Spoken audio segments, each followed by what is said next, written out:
This topic, as far as the U.S. government is concerned, is one of the most highly classified matters that the government deals with. I've interviewed dozens of people, read thousands of pages of books, watched a number of documentaries, and still get new information every week. What you'll be hearing in this presentation is a very compact version of what's taking me literally 27, 28 years to learn. 2016, things will start to get bad. Abrupt climate change, the rising ocean. Now what NASA is calling the 10th planet is not the 10th planet we're concerned about. It's the 10th planet that's referred to in the Bible, also called wormwood.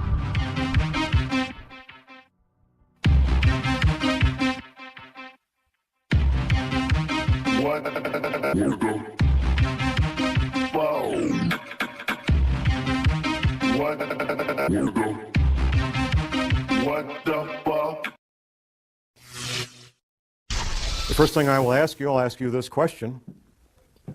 Would the federal government of the United States of America lie to you? That's the response I expect. Laughter. Of course they would. And they have for decades. Because of what I do and what I do professionally, I interact with people involved with law enforcement, including the FBI. I was working on a project with a couple of FBI agents, and we're having lunch one day, and we'd gotten to know each other a little bit.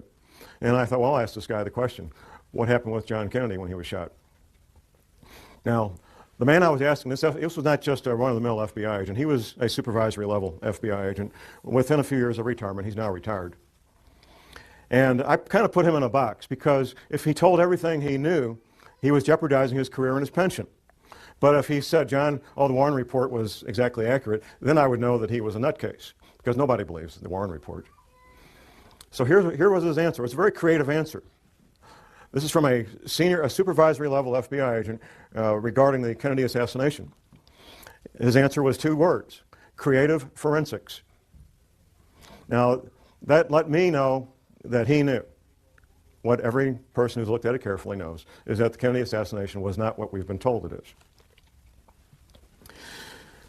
A couple of personal things when it comes to secrets and how military intelligence knows about things before they happen. First week of May, 1967. I'm 19 years old. I'm in a military intelligence school, and I got assigned for a Sunday morning, what they call a dining room orderly.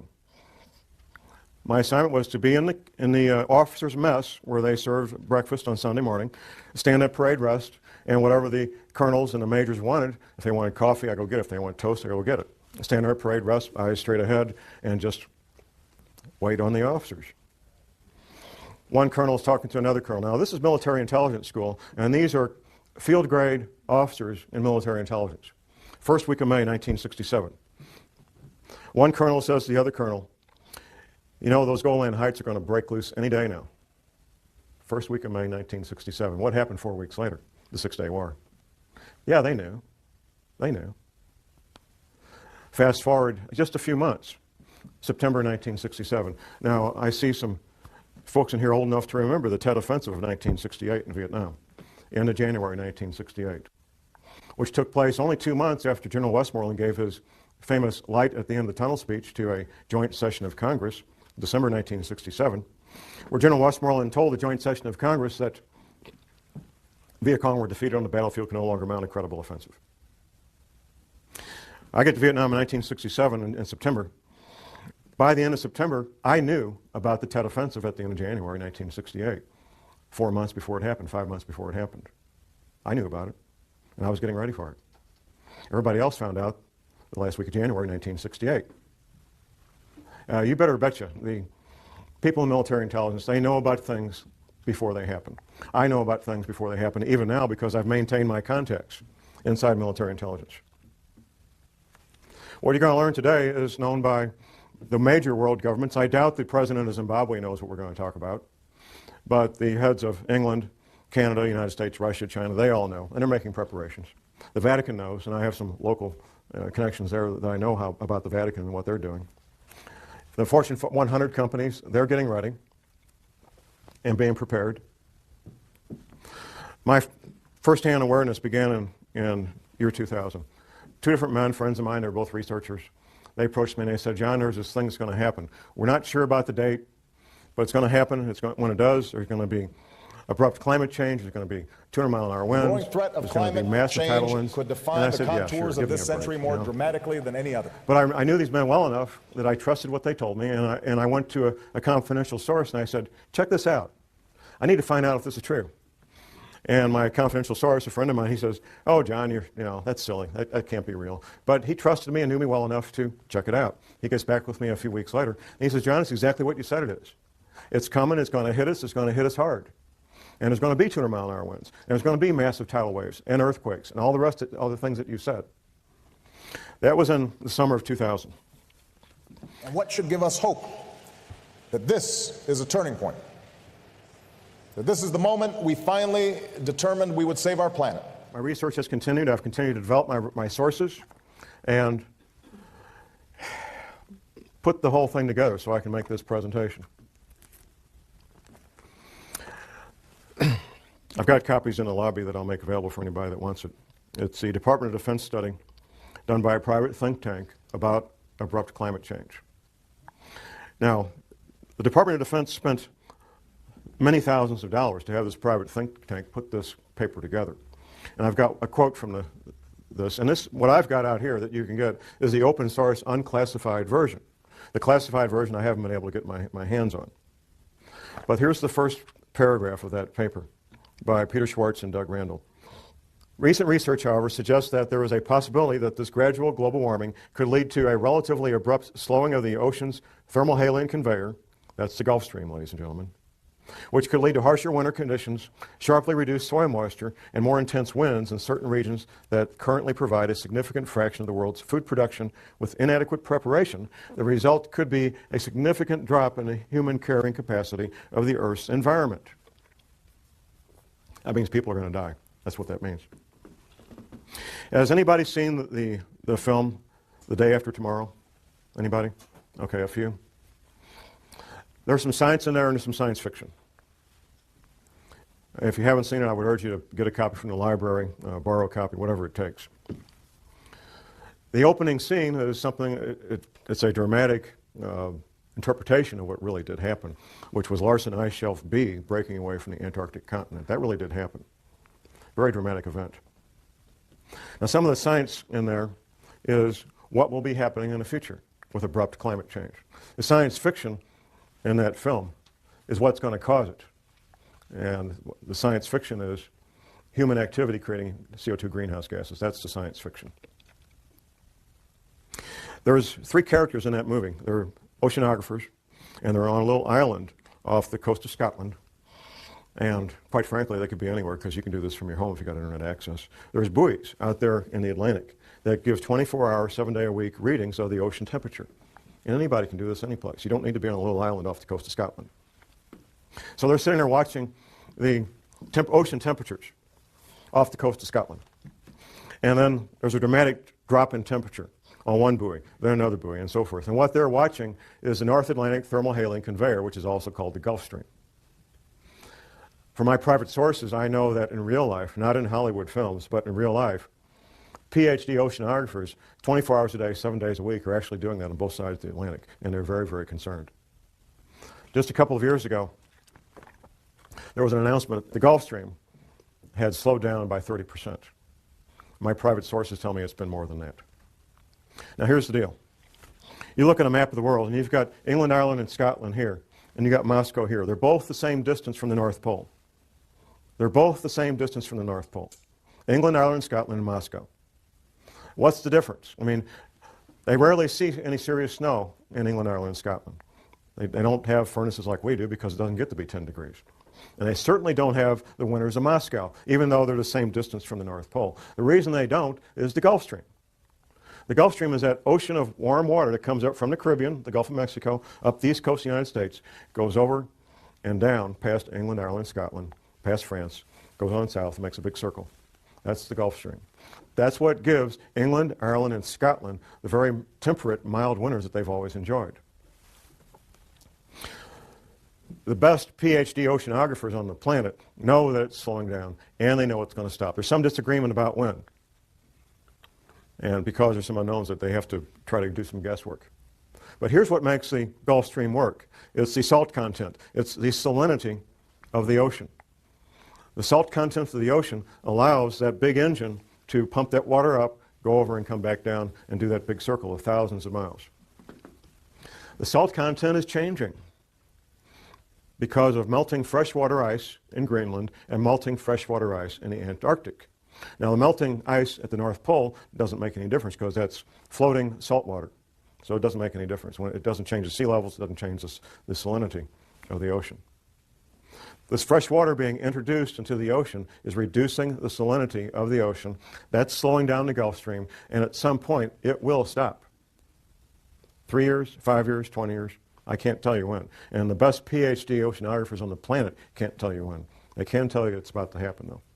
As I started tracking this matter of abrupt climate change and rising ocean levels, I incorporated into casual conversations with people I knew and came in contact with. I was having lunch one day with a friend of mine. This friend is a veteran of the U.S. Navy Submarine Corps. And I was talking about what would be causing this, because I did pretty quickly learn what would be causing the rising ocean levels and abrupt climate change. And my friend starts telling me what he heard at a classified U.S. Navy briefing. And he went on about how the Navy had told everybody in the Submarine Corps about rising ocean levels and what that would mean, and why Navy retirees should consider moving to the Arkansas, Missouri Ozarks, because the Navy was telling, and is still telling these men, that the Arkansas, Missouri Ozarks are one of the known safe havens when all these events take place. Later that night, I got home and I was thinking about our conversation, and something occurred to me that hadn't occurred to me while the two of us were together, and it occurred to me that we were talking about the same thing. I was talking about the cause, and he was talking about the effect. At that point, I also remembered a map that a patient of my wife's a chiropractor, had brought in and showed my wife back in the mid-'80s, of what North America would look like after the oceans rose to their new levels. And at the time, I thought, this lady needs a tinfoil hat real bad. That's the only thing I could think of. It was a beautiful full-color map done by a psychic. But I always remember the map. I have a very good memory about things that I choose to remember. And I thought about this map, and I called my friend on the phone, and I said, I got this map. I want to send it a copy of it. I got a little copy I found on the internet, 4 by 4 inches. So I sent it to him by email. And my friend looks at it, and he says, well, from the Rocky Mountains east, it's very accurate compared to what the Navy showed us, with one exception. Wisconsin's gone on the Navy's map. Wisconsin is still there on Scallion's map, Gordon Michael Scallion, well-known psychic. And from the Rocky Mountains west, it's not even close to what the Navy says, not even a little bit close. So I went ahead and ordered a copy of Scallion's map, a full-size version of it, and I get together with my friend, and he goes over the entire coast of the United States, East Coast, Gulf Coast, around Florida, down to Texas, West Coast on up to Washington. And he shows me in great detail where the Navy said the new shoreline was going to be. He also told me that the East Coast would take damage up to the Blue Ridge Parkway. Now, the Blue Ridge Parkway runs north-south on the east side of the Appalachian Mountains, about 100 miles from the coast. Now, you have to keep in mind, this is not John Moore. This is U.S. Navy in classified briefings telling these men what would be happening in the future. Since talking to my friend, I've also interviewed 3 more Navy veterans. One was an officer in the Submarine Corps. Another was an intelligence officer from another service assigned to the Submarine Corps for a 3-year tour of duty. And the third guy was a Navy veteran. Fourth guy, actually. A friend of mine, he's a college professor, and I was at his college class on international relations giving a presentation on terrorism. The other presenter was this former intelligence officer. So we finish our presentation to college students on terrorism, and we go to a pizza place in Rolla. And there's 4 of us. Myself, I'm sitting here, the retired intelligence officer, his wife sitting next to me, and the intelligence officer himself sitting across from me, and my friend, the college professor, is right over here. Once I found out that he did a 3-year tour of duty with the Submarine Corps, I knew I had to ask the question. I might never see this man again in my life. I got to ask the question. Now, we haven't talked about rising ocean levels. And this you have to keep in mind, this is a basic tool of investigative work, is interviewing witnesses at different times and different places, interviewing witnesses that don't know each other. You want to get to the heart of a matter, that's the way it's done. You find witnesses who don't know each other that have the same information, and you interview them at different times and different places. So I asked him, tell me what you know about rising ocean levels. His wife sitting next to me, before he can even speak up, his wife sitting next to me says the following. We were on our last duty assignment and we were at the Pentagon. Now we've been all over the planet, typical military family, and we had to pick a place to retire. We chose the Arkansas, Missouri Ozarks because of rising ocean levels. I had my answer. I had my answer. We talked about that a little bit more. A few weeks later, I made a lunch appointment with him, and I brought the map with me that I'd revised after going over it with the first submarine veteran. I brought it with me. We met at Steak and Shake, had lunch, and I had him revise the map even further, getting a few more details in there. The third submarine veteran, retired submarine officer, he's one of my pistol students. We had lunch and we talked, and he says, John, I signed these non-disclose agreements. If I tell you what I know, I can lose my pension. I have to be out 5 years before I can tell what I know about rising ocean levels. I've only been out 3 years. I said, well, can you blink your eyes once for yes and twice for no? Then you won't be talking. He says, yeah, I can do that. The retired submarine officer verified what the other two submarine veterans had told me earlier. Word for word, detail for detail. And he also, this is the third man who had chosen the Arkansas, Missouri Ozarks for his retirement home. The Prophecy Club, a Christian group out of Topeka, Kansas, they sent me on a nationwide speaking tour in 2005 on this topic. And I'm up in Detroit speaking on this. On one of the breaks, I have a man walk up and introduce himself to me. He says, John, I'm in the insurance industry. And we've wondered for years, us in the insurance industry, why is there such a cluster of retired Navy people in the zip codes of the Arkansas, Missouri Ozarks? Now I know. Now I got my answer. The Navy knows. Another pistol student of mine, retired Navy guy, I said, what's the altitude of your new home? He told me to the foot the altitude of his new home. How many people can do that? Almost nobody. He told me to the foot the altitude of his new home in the Arkansas, Missouri Ozarks. Absolutely he did. How many planets are there in our solar system? 9? Okay. NASA. Never a straight answer. NASA. July 29th, 2005, announced the finding of the 10th planet, named Xena. Do a Google search. They did. Don't take my word for it. NASA announced the finding of the 10th planet, named Xena, 29th of July, 2005. Parade magazine and the Sunday newspaper. It was the front cover of the January 15th, 2006 edition. A friend of mine, I started telling him about these matters in 2004. After the NASA press announcement in July of 2005, he calls me up and he says, John, you're not crazy. There really is a 10th planet. NASA said so. I said, thank you very much. There has to be a cause. And this is something, quite frankly, we don't need to address it, but we will address it. The cause is the 10th planet. Now, what NASA is calling the 10th planet is not the 10th planet we're concerned about. It's the 10th planet that's referred to in the Bible, also called Wormwood. The closer you are to the current equator, whatever that might be, the better off you are when these things happen, if there's a pole shift, because your climate's not going to change all that much. If you're in Miami, Florida, and we have a 20-degree pole shift, you're not going to end up with a really, really bad winter. You're going to have a mild winter. But if you're in Maine and you got a 20-degree pole shift, you could end up with the weather of Siberia real easy. And when this 10th planet comes through our solar system every 3,600 years, it just causes severe problems on our planet. Interacting with the Earth electrically and with gravity both. The back of your paper, no need for panic, there's a number of books cited that you can get from the library or purchase from different authors that talk in great detail about these planetary matters. Professor James McCanney, who is a credentialed scientist, has written a number of books on this. He's a real astrophysical scientist, and he knows about this stuff. I'm a private detective and a researcher. I'm not a scientist. But I can tell you what the scientists say, because I've read their books. And I can tell you what Dr. Velikowski said, because I've read his books. And I can tell you what the Bible says, because I've read the Bible. And all these things are true, and all these things are in the process of happening right now. It took me a while to figure this out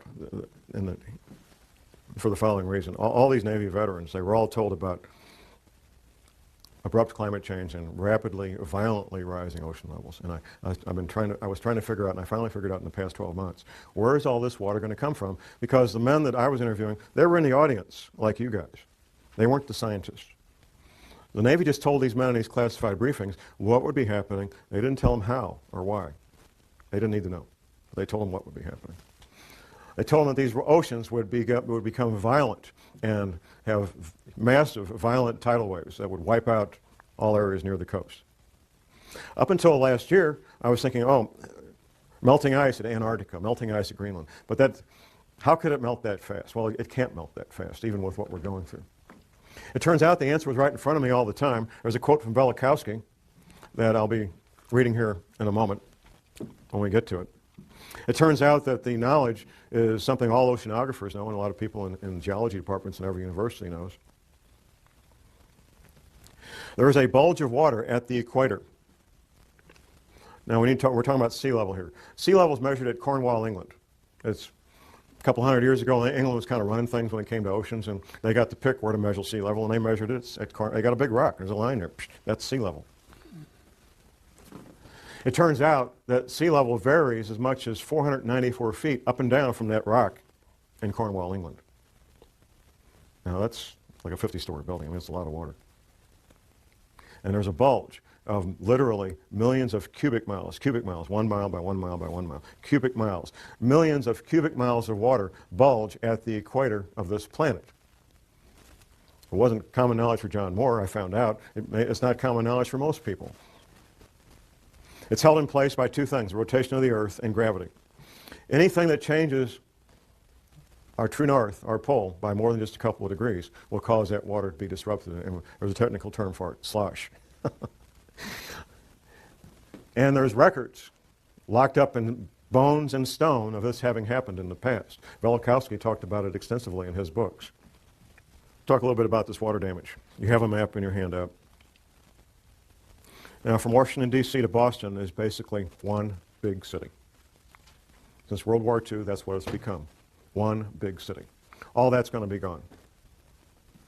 Going down the coast to Atlanta and down to Florida. Florida, the highest point in Florida is on the Panhandle, 55 feet above sea level.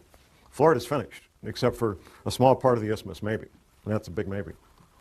Gulf Coast, Alabama, Louisiana, Mississippi are pretty much going to be gone. In fact, the new mouth of the Mississippi will be at the current Arkansas-Louisiana state line, a couple hundred miles up from where it is right now.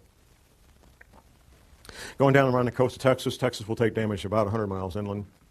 California will take damage 25 to 100 miles inland, depending on a couple of things, the level of the altitude above sea level and seismic activity. On up the west coast to Oregon and Seattle, all coastal areas being damaged 50 to 100 miles inland. And once again, seismic activity is going to play a big role in what happens. Locally in the Midwest, we have something called the New Madrid seismic zone. Once the Mississippi River becomes 50 to 100 miles wide, the U.S. Navy, not John Moore, the U.S. Navy says it will trigger at least 3 9-point plus earthquakes on the New Madrid seismic zone. Southern Illinois will basically be one large swamp. In fact, southern Illinois is already pretty swampy. If you fly over the Mississippi River right now, you can see where the river used to be. You can see where its banks were at one time. A much, much larger river than it is now. I mentioned Wisconsin will be gone. The Great Lakes will become one vast inland sea joining up with Hudson Bay up in Canada. That's what the Navy says. And it's kind of ironic and kind of caught my attention when all of these Navy veterans, these submarine veterans, they all look at this map and they say, John, Wisconsin's gone. It's finished. There's not going to be any more Wisconsin. Florida's gone. Louisiana, Alabama, Mississippi, finished, gone. EPA, our friends. Now, a lot of people make fun of the EPA and hate the EPA, but like most government agencies, most of the people that work there are good men and women with good intentions, including a lot of scientists. The EPA had a library, past tense, until 2007. The library containing the largest collection of cross-referenced, important term, cross-referenced articles and manuscripts on man-made compounds and biological agents in the English language. In 2007, it was closed. The EPA library was closed, and it was a number of different locations around the country, closed to even EPA scientists could not access it. Anybody see Al Gore's film, An Inconvenient Truth? Okay, once again, I encourage people to watch this movie. There's some science in there, there's some science fiction. The science is about what will happen in the future, abrupt climate change and rising ocean levels. The science fiction is what's causing it. It's not man-made greenhouse gases, like he says. That's a distraction. And that tactic was decided on many, many years ago, sometime in the late 70s, early 80s, that they would use that as the pretext to keep people thinking things are going to be okay. The science leaves out something, and the science fiction adds something. Al Gore gives a timeline for when these events are going to happen. Abrupt climate change and rising ocean levels. The timeline that Al Gore gives in his movie is the same timeline that the federal government gives out through the NASA Goddard Space Flight Institute. Say that fast 10 times. The NASA Goddard Space Flight Institute, which the Queen, Her Majesty, visited last spring when she was in this country, by the way, because she's got taking a sudden interest in science. Jim Hansen is the director of the NASA Goddard Space Flight Institute, and the timeline he puts out and the timeline Al Gore puts out is the exact same timeline, and here it is. It's kind of clever what they did in the movie, the way they said it. But in 2016, things will start to get bad, abrupt climate change and rising ocean levels. Exact same timeline put out by the federal government through NASA. NASA's part of the military, by the way. If you notice these space flight shuttles go up, captain this, lieutenant that, colonel, I mean, it's the military. It's always been the military. That's the official timeline put out by the federal government. Now, the real timeline. I found out through my confidential sources what the real timeline is, and I found out why they're doing what they're doing right now, moving the CIA from Langley, Virginia to Denver right now. These relocations, which you could call evacuations, they're due to have everybody who's part of continuity of government planning. It's not all federal employees. If you work for Health and Human Services, you're toast. There's no place waiting for you in Denver. People in the intelligence agencies, people in certain parts of the military, not all the military. The scientists, the engineers, the doctors that they want to have in these shelters when everything breaks loose. That's who's being relocated, that's who's being sent to these shelters. These shelters are literally hundreds of millions of your tax dollars where people can live and work and have hot showers and pizzas and video movies for years without ever leaving the place and be quite comfortable. There's other things that could be happening in the next couple of years. Those of us who research these matters and share these concerns, we all know that there's multiple agendas proceeding forward, and that what we sometimes refer to as a New World Order, which will be basically corporations running everything, banks and corporations, they fully expect to come out on the other side of this intact. A fellow radio talk show host from my station, he lives down in northwest Arkansas, not far from Walmart headquarters. He says, John, I get plain brown envelopes with no return address sent to me from people that work inside there at middle and upper management levels, giving blueprints of the shelters that Walmart's built for their people. I expect to come out on this. Another friend of mine was working with a Catholic group here in St. Louis, and his job was to help set up military-grade radio communications between the Vatican group in St. Louis and the Catholic group in St. Louis, and the Vatican. Military-grade two-way communications. We're not talking 10-4 good buddy CB stuff. The real military-grade radio communications.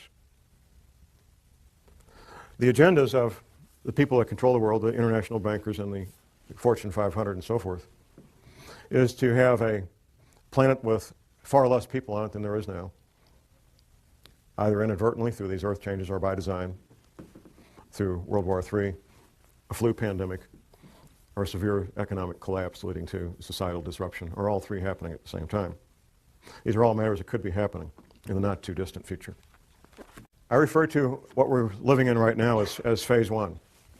Phase one is where normal commerce takes place. We can have our careers, interact with our families and our social events that we normally do. and life appears to be normal. The powers that be are using phase one to finish their final preparations. This shelter I talked about here at Weldon Springs, Missouri, it took almost twice as long to build it as they anticipated. They kept running into the various problems that any construction project has, but they got it built. And they're using these remaining months to finish up whatever final preparations they need to get their people in place and get moved. Phase two will be when these earth changes events, abrupt climate change, bizarre weather, earthquakes, tidal waves, all become so numerous that they become daily news. In fact, when I meet people out in the street, almost everybody comments on how bizarre the weather has become. And that's pretty much a topic of daily discussion. The government, the powers that be, will claim that these bizarre weather-related events are related to global warming. And when they're happening, that we need to start cutting back on our creation of CO2 greenhouse gases. Since I've been watching these matters the past 9 years, I watched it incrementally become a bigger and bigger media event, up to the point where Al Gore got the Academy Award for Best Documentary in 2007. Then it was like, we're off to the races.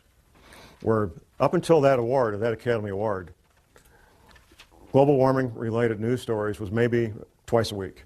That was about what I was seeing. Since then, since he got that Academy Award, it's been daily, 7 days a week, global warming stories. And there will be no end to it. As long as there's news, as long as they're capable of broadcasting news, you will have global warming stories every day of the week from now on. As these events become more severe, you're going to hear more and more men with lab coats from NASA talking about global warming being caused by human activity, and that it will be better and everything's going to be okay, so you can go back to your baseball games and go back to work Monday morning. Things are going to be fine. That's phase two. Phase three will be a relatively short period of time. It may be a matter of a few days, maybe a week. It won't be long. At some point, people will realize that things are very strange and very dangerous, and they'll start doing things they normally wouldn't do. Say, for example, you're a professional, self-employed, or you have several people working for you. Half the people in this country work for small businesses. Many of the owners of those businesses are financially well off that they could lock the door and never go back. They love what they do, and that's why they go to work every day. I've heard any number of people tell me, they say, John, the government doesn't want to create panic. That's why they're concealing this. No, the government's not concerned about panic. What the government's concerned about is business owners making very rational, very logical decisions that I'm locking the door and I'm out of here. No panic whatsoever. That's what they're fearful of, because that would shut down the economy if enough of them did it. They want to keep these people in the dark as long as possible. Most men, and it's mostly men because of the nature of the work they do, some women, who know about what we're talking about today, just simply go about their lives and keep quiet about it. They're not public speakers. They take care of their family, they take care of themselves, and the rest of you are on your own. What I bring to the table is public knowledge of what's a very well-kept secret. Phase four will be the end of the world as we know it. Once these oceans come up, the infrastructure that supports normal human activity will be wiped out. Take, for example, shipping, ocean-going ships. The bulky, heavy products of the world, whether it's grain or petroleum products or coal or lumber, is all moved by ship. Ships that go in and out of seaports. When the seaports are underwater, all that stops. It's finished. It's over. That's just one small example of what we're looking at in the future. The housing where 100 million people live will be damaged and or destroyed. The potable water that these people rely on will no longer be potable. The food that they rely on to eat will no longer be available. It will not be a pretty picture. Martial law will be instituted probably before that, which brings to mind these other scenarios I mentioned. Economic collapse leading to social disruption, for example. If things get bad and there's what appears to be a need for martial law related to rioting in the streets over economic collapse, people don't have jobs, can't buy food, people will probably go along with martial law under those conditions because it would appear to be the right thing to do. It would look like a way to get things back to normal, so people will go along with martial law under those conditions. If, however, martial law is instituted because these oceans are coming, nobody's going to pay attention to that. They're going to get out of Dodge. They're going to get out of Dodge. They're going to be gone. And martial law or no martial law, they're going to be gone. If martial law is instituted and there's a lockdown before that, then we'll have a better chance of maintaining martial law. I've lived under martial law for a year in Vietnam. What are you looking at? You're looking at curfews. The curfew could be from 10 o'clock at night to 6 a.m. The curfew could be 24 hours a day. Restrictions of sales of firearms, ammunition, and alcohol. Rationing of fuel, rationing of food, potable water rationing, possibly rationing of electricity. We've seen that in Iraq a lot, depending on what's going on. Martial law is not a fun thing to be part of or live under, even if you're part of the occupying force, because it changes your life. The Navy says, as far as ocean levels, the Navy says these oceans will come up over a period of about 30 days. Once these events get in motion, these water levels, these oceans, these tsunamis, tidal waves, will take place over a period of about 1 month. Altitude. The Navy says that everything 100 feet sea level and below will be completely destroyed. The Navy says everything at 400 feet and below is at risk of being damaged and or destroyed. But there's more to this. There's how close you are to densely populated areas. Now, the Appalachian Mountains, for example, in North Carolina and so forth, would be highly desirable places to be if it wasn't for being so close to literally tens of million people who are going to be hungry and without potable water and without electricity. That's what makes those areas undesirable, even though they will be safe in terms of geology and rising ocean levels. There was a question about money and keeping money and so forth. The American dollar is in severe crisis and is at risk of no longer being the reserve currency of choice for the countries and the major banks of the world. Dollars, if you call dollars money, you would be well advised to maybe be looking at something else for money, to store up value for future use, possibly gold coins, possibly silver coins, to store up a lot of value in a compact area, compact space. Before, however, I would get gold coins or silver coins, I think I would look at other aspects of preparedness, and that's why I want to focus on the final part of this presentation is preparedness. So let's look at the stepping stones, the building blocks of preparedness. First of all, and most important, is spiritual preparedness. I'm not ashamed to admit that I'm a born-again, Bible-believing Christian. I know from interviewing and studying what happened in World War II that our American POWs who were incarcerated in POW camps in World War II, our American POWs who had strong spiritual beliefs, were far more likely to survive what went on in these POW camps than those who did not. Eating the same food, having the same medical attention, doing the same work, wearing the same clothes, living in the same buildings. Those who had a strong spiritual foundation were far more likely to survive those conditions. We know that for a fact. It's not my job to tell you what your spiritual beliefs should be. My job is to tell you you need to have strong spiritual beliefs, whatever that might be for you. Next comes skills. And there's a lot of skills I'm going to advocate. I'm going to look at my list here so I don't miss any of my list of skills. And I'm going to come back and read you what Dr. Velikowski wrote about what might happen. The skills of a farmer, a gardener.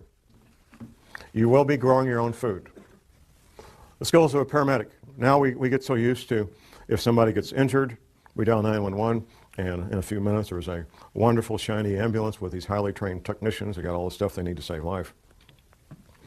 In a future where things no longer work like we're used to, you're going to be your own paramedic, or you're going to sit there and watch your loved one bleed to death from a chainsaw accident or whatever it might be. An EMT course is 1 semester at your local junior college, maybe $100, $200, and you'll know more about emergency medical matters than 99% of the people in this country. 1 semester at your local junior college. You don't need to worry about passing a test unless you intend to be a paramedic or an EMT. You don't need to worry about taking a test at all. You want to learn the skills, and you want to get a kit equal to your skill level. Now, the paramedic training is 3 more semesters of college on top of that first one. And then you'll have a skill level almost equal to a medical doctor when it comes to emergency medical treatment. The skills of a ham radio operator. Now, I've been in places, I've been in combat, and I know what it's like not to know what's going on. Being able to instantly and effectively communicate with your friends and loved ones, and we found this out during Hurricane Katrina, two-way radio communication that you control could mean the difference between life and death. In Hurricane Katrina, it was a matter of life and death for many people. The ability to communicate with their loved ones, let them know they were okay, ask for help, or be able to give help. The skills of a backpacker, being able to carry everything you need on your back, your shelter, your clothing, your hygiene needs. Being able to clean yourself out in the field, prepare food out in the field, and do so in a manner that doesn't make you sick. Being able to take water out of a stream and filter it so you can drink it without getting sick. All the things that a backpacker knows, the skills of a soldier. In a severe crisis like Hurricane Katrina, for example, you're your own cop, you're your own soldier, or nobody's protected. That's what it comes down to. You become your own soldier, you become your own police officer, and you protect your loved ones because of these skills that you learn. Animal husbandry. In a severe long-term crisis, having goats and sheep and chickens and ducks and rabbits can mean the difference between a fairly good and healthy diet and one that's terribly lacking in protein. It's extremely difficult to get the protein you need from an all-vegetable diet. Extremely difficult. The skills of a carpenter, of an electrician, of a plumber. Things that we may call up a professional to do now, you will be on your own to make these repairs. The skills of an automobile mechanic. All these skills take years to learn, and you can't learn them out of a book, at least not and be very effective. There's some things you can learn out of a book, but without practical application, you're just guessing on how this stuff works.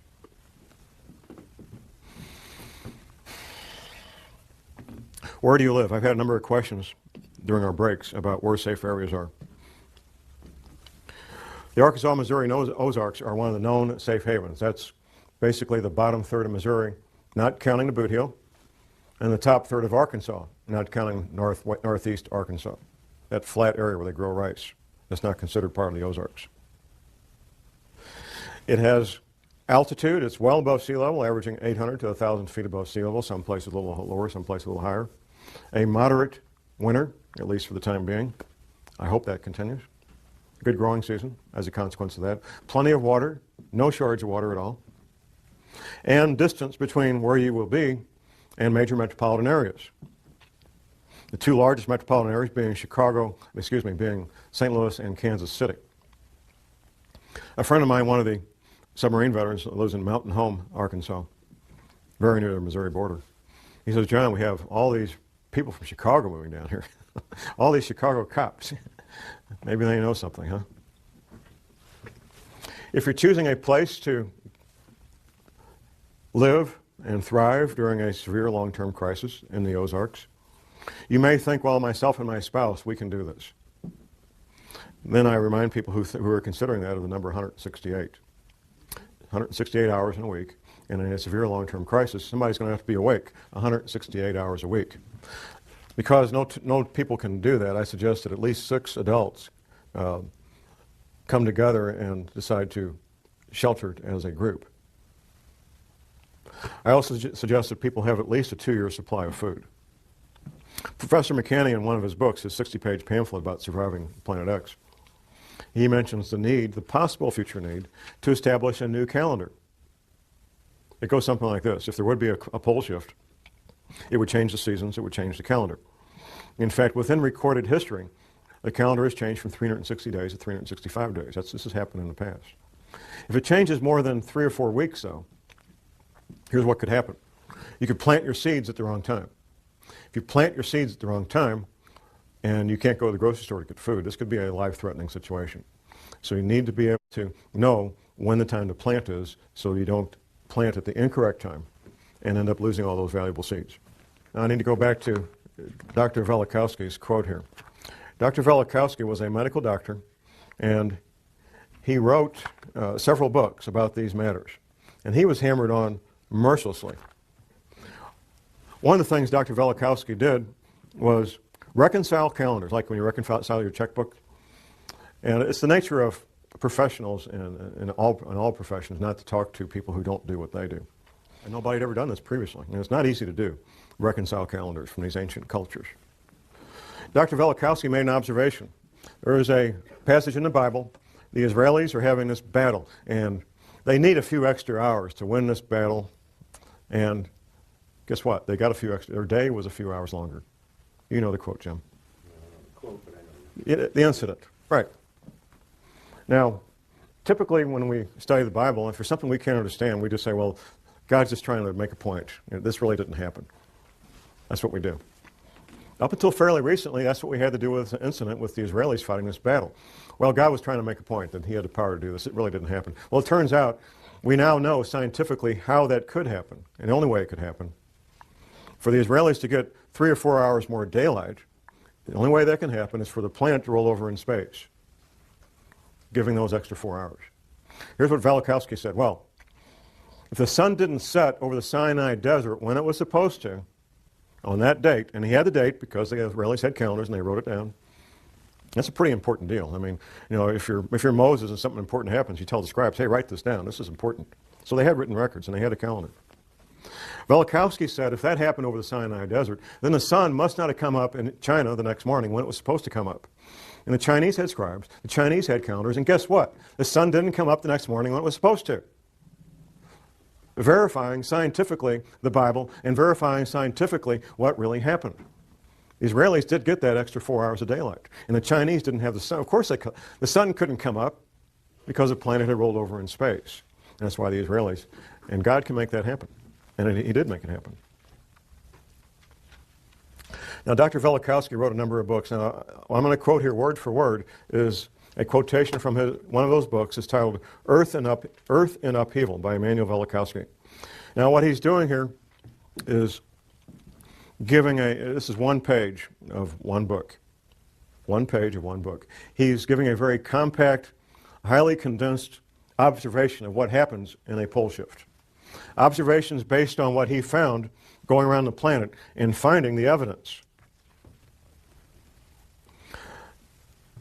It's titled A Working Hypothesis. Let us assume as a working hypothesis that under the impact of a force or the influence of an agent, and the Earth does not travel in an empty universe, the axis of the Earth shifted or tilted.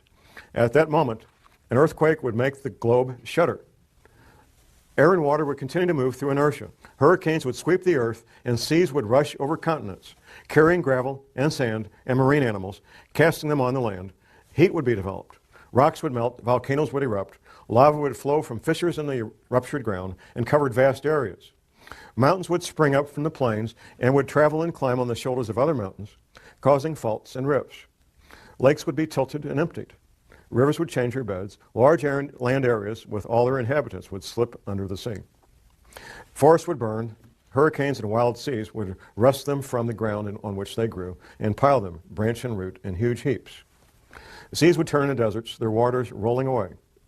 And if a change in the velocity of the Earth's rotation, slowing it down, should accompany the shifting of the axis, the water confined to the equatorial oceans by centrifugal force would retreat to the poles, and high tides and hurricanes would rush from pole to pole, carrying reindeer and seals to the tropics and desert lions into the Arctic, moving from the equator up and down the mountain ridges of the Himalayas and down the African jungles, and crumbled rocks torn from splintering mountains would be scattered over large distances. And herds of animals would be washed from the plains of Siberia.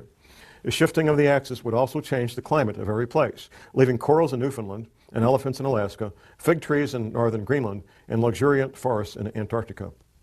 In the event of a rapid shift of the axis, many species and genera of animals on land and in the sea would be destroyed, and civilizations, if any, would be reduced to ruins. It paints a pretty bleak picture, and hopefully that won't be what we're in for. I can't stand here and prognosticate exactly what we're in for. I can tell you for a fact that the federal government has been spending hundreds of millions of your tax dollars getting ready for this since at least 1979, at least. That the Fortune 100 companies, or at least many of them, I don't know which ones, but many of them know about this. The major governments know about this and are making preparations. China and Russia both know about this and they're taking what precautions they think are important and need to be done. There's a lot of people and a lot of entities that know about this. I don't know what else I can tell you. I've answered every question that I'm aware of. My passion is to help people be safe. I've seen the consequences of not being prepared. I've seen violent death firsthand.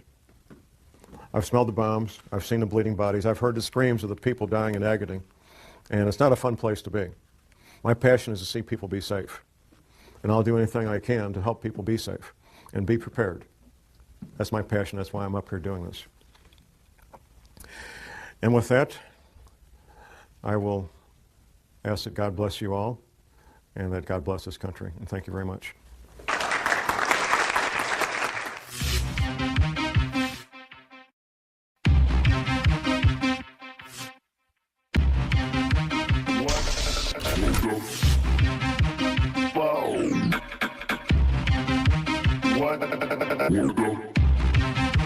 What the fuck?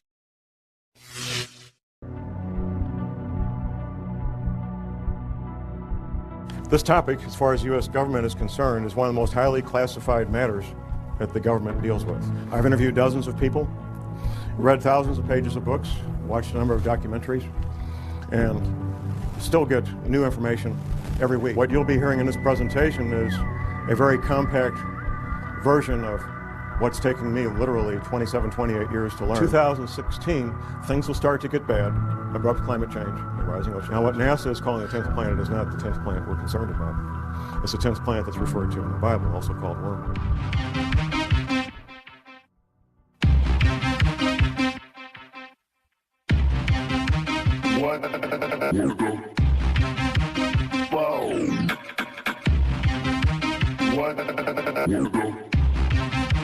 What the fuck? The first thing I'll ask you this question. Would the federal government of the United States of America lie to you? That's the response I expect. Laughter. Of course they would. And they have for decades. Because of what I do and what I do professionally, I interact with people involved with law enforcement, including the FBI. I was working on a project with a couple of FBI agents, and we're having lunch one day, and we'd gotten to know each other a little bit. And I thought, well, I'll ask this guy the question, what happened with John Kennedy when he was shot? Now, the man I was asking this was not just a run-of-the-mill FBI agent. He was a supervisory level FBI agent. Within a few years of retirement, he's now retired.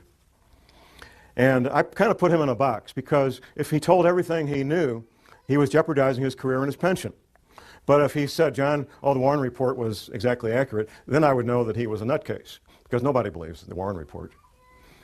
So here was his answer. It's a very creative answer. This is from a supervisory level FBI agent regarding the Kennedy assassination. His answer was 2 words: creative forensics. Now, that let me know that he knew. What every person who's looked at it carefully knows is that the Kennedy assassination was not what we've been told it is. A couple of personal things when it comes to secrets and how military intelligence knows about things before they happen. First week of May, 1967. I'm 19 years old. I'm in a military intelligence school, and I got assigned for a Sunday morning, what they call a dining room orderly. My assignment was to be in the officers' mess where they served breakfast on Sunday morning, stand at parade rest, and whatever the colonels and the majors wanted, if they wanted coffee, I go get it. If they wanted toast, I go get it. Stand there at parade rest, eyes straight ahead, and just wait on the officers. One colonel is talking to another colonel. Now, this is military intelligence school, and these are field grade officers in military intelligence. First week of May, 1967. One colonel says to the other colonel, you know, those Golan Heights are going to break loose any day now. First week of May, 1967. What happened 4 weeks later? The Six-Day War. Yeah, they knew. They knew. Fast forward just a few months, September 1967. Now, I see some folks in here old enough to remember the Tet Offensive of 1968 in Vietnam, end of January 1968, which took place only 2 months after General Westmoreland gave his famous light at the end of the tunnel speech to a joint session of Congress, December 1967, where General Westmoreland told the joint session of Congress that Viet Cong were defeated on the battlefield, can no longer mount a credible offensive. I get to Vietnam in 1967 in September. By the end of September, I knew about the Tet Offensive at the end of January 1968, 4 months before it happened, 5 months before it happened. I knew about it, and I was getting ready for it. Everybody else found out the last week of January 1968. You better betcha, the people in military intelligence, they know about things before they happen. I know about things before they happen, even now, because I've maintained my contacts inside military intelligence. What you're going to learn today is known by the major world governments. I doubt the president of Zimbabwe knows what we're going to talk about, but the heads of England, Canada, United States, Russia, China, they all know, and they're making preparations. The Vatican knows, and I have some local connections there that I know about the Vatican and what they're doing. The Fortune 100 companies, they're getting ready and being prepared. My first-hand awareness began in year 2000. Two different men, friends of mine, they're both researchers. They approached me and they said, John, there's this thing that's going to happen. We're not sure about the date, but it's going to happen. When it does, there's going to be abrupt climate change. There's going to be 200-mile-an-hour winds. The growing threat of there's going to be climate massive tidal change winds. could define and I the said,